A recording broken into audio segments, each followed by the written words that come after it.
So the population of Calgary and Edmonton increased substantially in 2023. And that's why you can see that the prices, at least in Calgary, have gone up substantially. So in Calgary, the population increased by 6% in 2023. In Edmonton, 4.2%. Some other populations in Alberta that increased also Lethbridge, Red Deer, Medicine Hat, Grand Prairie, and Wood Buffalo. Now, this well outpaces the national average of 3.2%, which is still insane.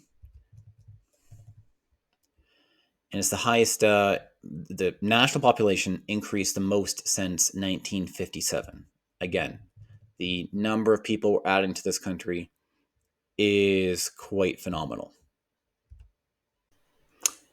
And this population boom in Alberta is leading to deteriorating living standards. So things are getting more expensive. So the GDP per capita in Alberta fell 2.2% in 2023, the second fastest decline out of any Canadian province. So in general, the living standards in Canada are falling. We've gone down 2.1% year over year.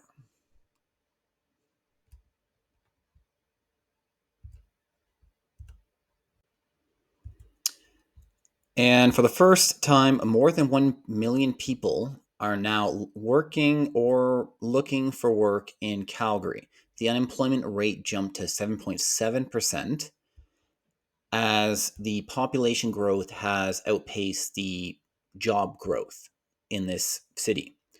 So if you're looking for a job and having a hard time, that's why. There's too many people for the number of jobs here in Calgary.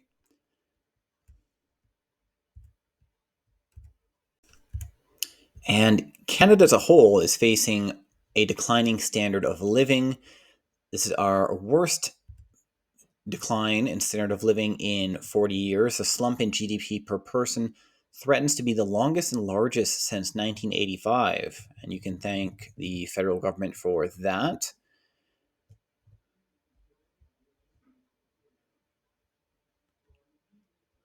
So between 2000 and 2023, Canada had the second highest rate of aggregate GDP growth in the G7, but one of the lowest growth rates per person. So we're basically packing the country full of people, but the pie is not getting bigger. There's just getting more slices of the pie.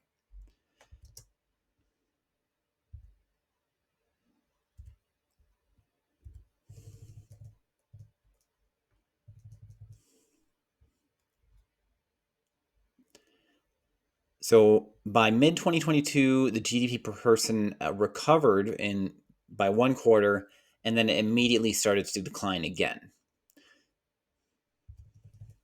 Again, you can